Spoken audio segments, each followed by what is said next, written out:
Hello guys, we are back and psychology of learning. Today we are talking about let's talk about memory processes and memory stages. Memory processes and structures. That is the word. So we understand that when we're talking about memory processes, we're talking about the stages of memory. And when we're talking about memory structures, we're talking about types of memory. This is how it goes. So, in memory processes, we have three processes or stages of memory. So every memory will go through these stages before you say the memory is in your head. The same way with a laptop or a computer, if I may say, right? They also go through these three stages. The first stage is encoding. So to encode, to store, and to retrieve. So encoding is that moment you are putting the information. The time you are reading, the time you are listening to this video, you are trying to encode that. We have three stages of memory, which are encoding, storage, and retrieval. These are the four processes in memory, right? Now, the first one I said encode. This is when you are getting the information in. We are all hit by information, but understand that as I'm talking, you are listening to my voice, you are perhaps listening to other things around you, you are perhaps focusing to other things. All these things are happening at the same time, but the information you code is the one you pay attention to, the one that you have reference for, reference effect. And if you are paying attention and not having divided attention to this video as you're listening, you will encode what I'm saying. You must have encoded that we have three stages or process of memory, which are encoding, storage, and retrieval. Yes? So, after encoding that, right, there is a need to store. You store the information. You store it, right, for future use. The same way we save documents in the laptop. So you have stored it, and in exam, you're expected to retrieve. Yes, this is the process. So retrieval occurs when an individual calls up what he has stored in the memory, calls up what is in the memory to use it. When you have learned to play a keyboard, to ride a bicycle, to solve a mathematics equation using a formula, retrieval is when you are able to reproduce that or replicate it. Yes, when you are able to do that, that is using the stored information in your memory is called retrieval. So that is the three stages there. Then we talk about the structure, memory structures, or we say memory types. The memory types we have includes the sensory memory, the short time memory, and the long time memory, right? Now, in the sensory memory, when we say sensory memory, we are talking about those memory in our sense organs. As you are hearing me, the information is in your sensory memory. Calm down, right? As you are watching, as you are listening, as you're perceiving, as your skin is feeling the temperature of the environment, right? All of these information at the same time are bombarding your sense organs. Now, like I said initially when I was talking about the processes, the only information that will move to the next level is the one you pay attention to, the one you are interested to. Okay, what is it saying? Now, you are focusing not on watching your phone or seeing how your skin look, but you are trying to listen now at this point, not to any other sound in the environment, but what the information I'm about to drop, right? So you have listening and you saw, okay, the three stages or the three types this time are sensory memory, short-term memory, and long-term memory. You have coded that, right? and the information, you takes it in and it moves to the short-time memory. Now we are in the short-time memory. The short-time memory, according to George Miller, 1971, right? The information that stays there are two things here. It doesn't pass 20 seconds. Yes, in short-term memory, until you make another effort to remember it or to bring it forth again. And again, two, the information in the short-term memory do not go beyond we call it 5 to 9 items, 5 to 9 information at that time, at the same time. It doesn't pass that. Yes, that is the short-term memory. The formula there is 7 plus or minus 2. 7 plus or minus 2. So when you do 7 plus 2 is 9. 7 minus 2 is 5.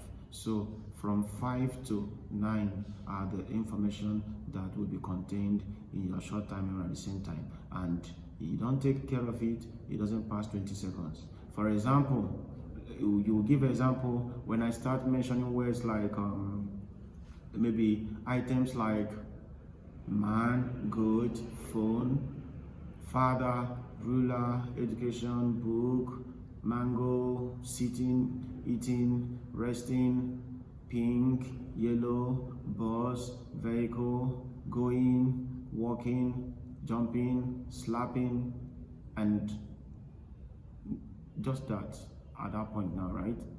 So this information you just had, if you are told to repeat what I just said once I stopped, you will discover that you will try to remember.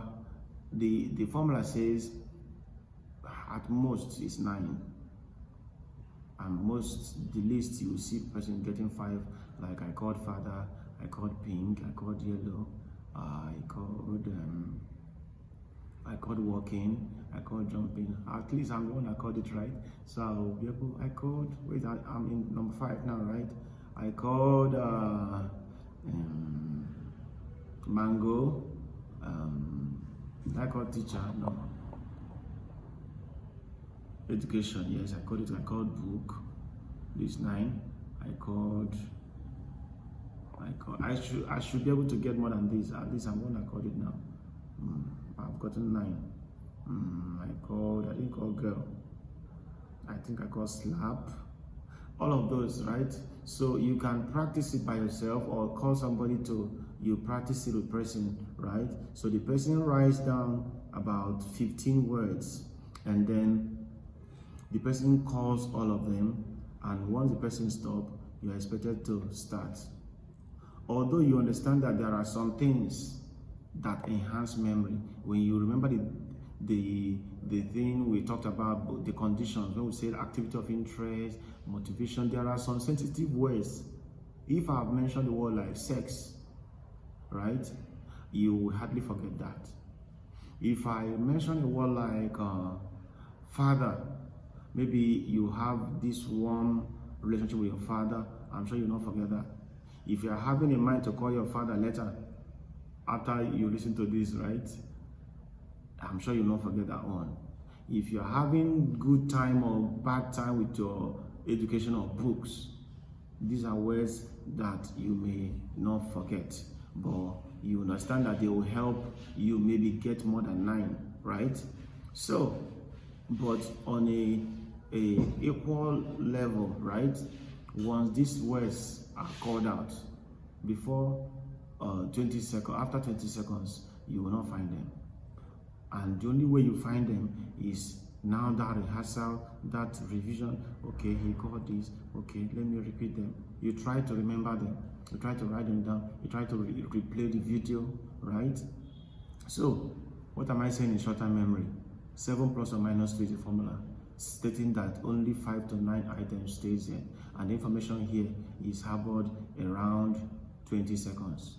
Now, those information that you have now not leaving to decay by that 20 seconds, you are now paying attention, trying to remember them. Okay, you are paying attention. These are the ones you will push down to the long-term memory.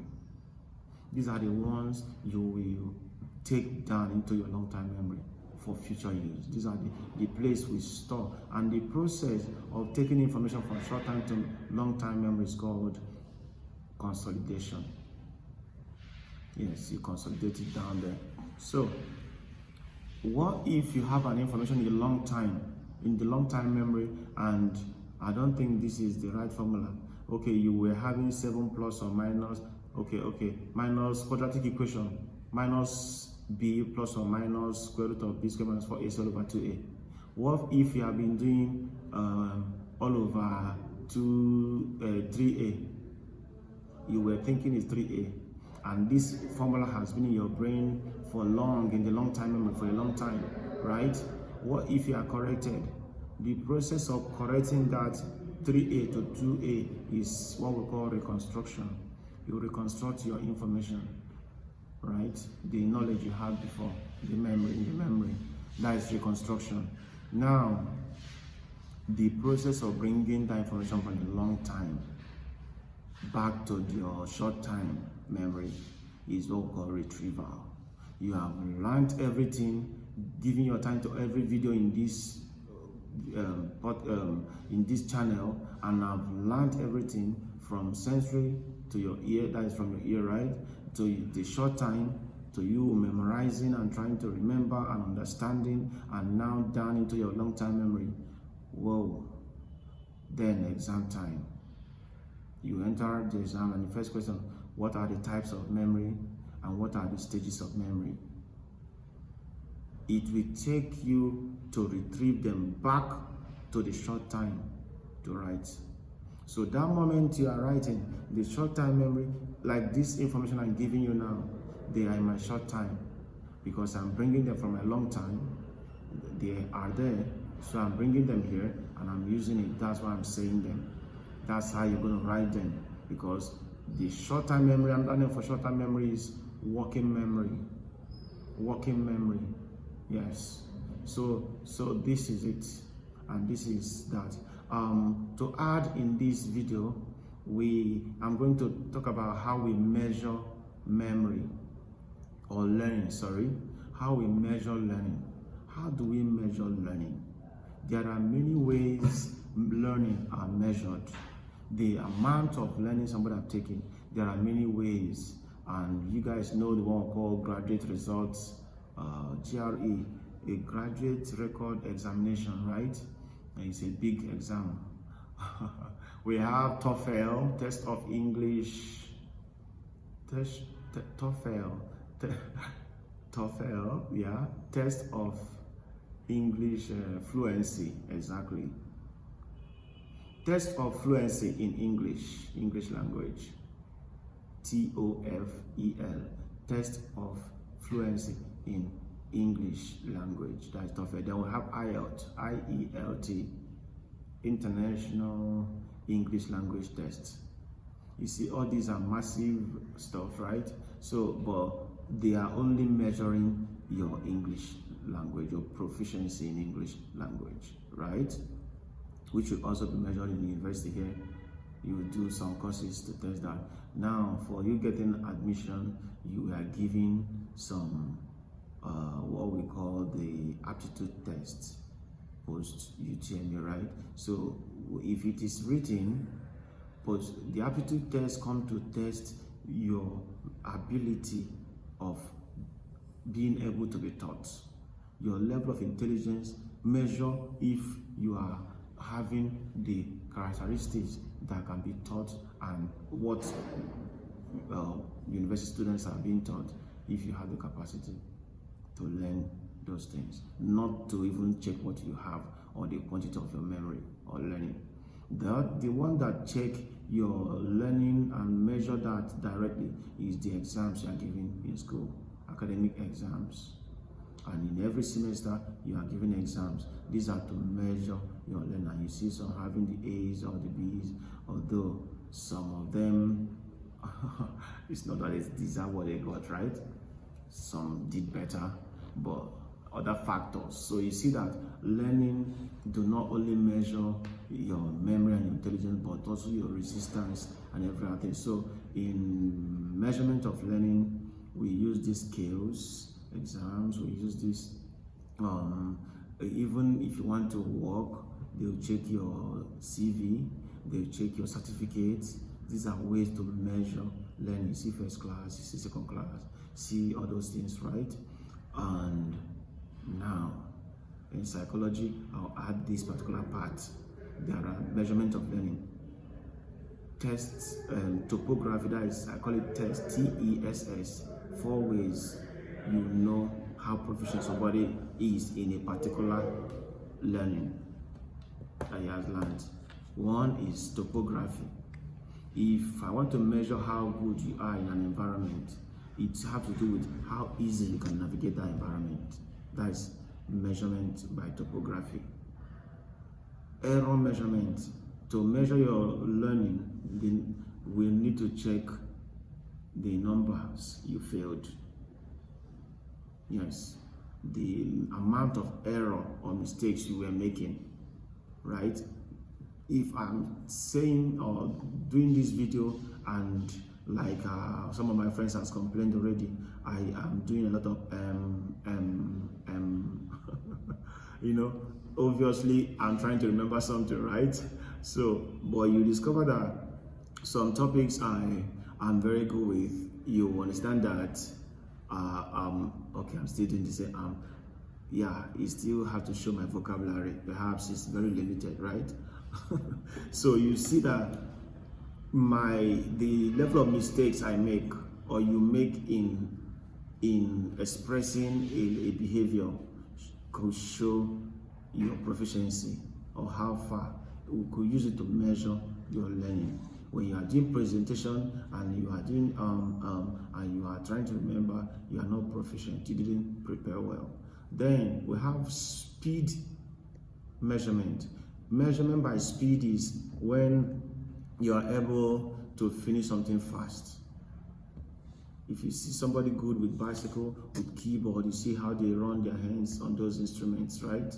With speed, right? With speed. So the time it takes you to accomplish a quadratic equation, when you are good with it, is different from the time it will take somebody that just learned it.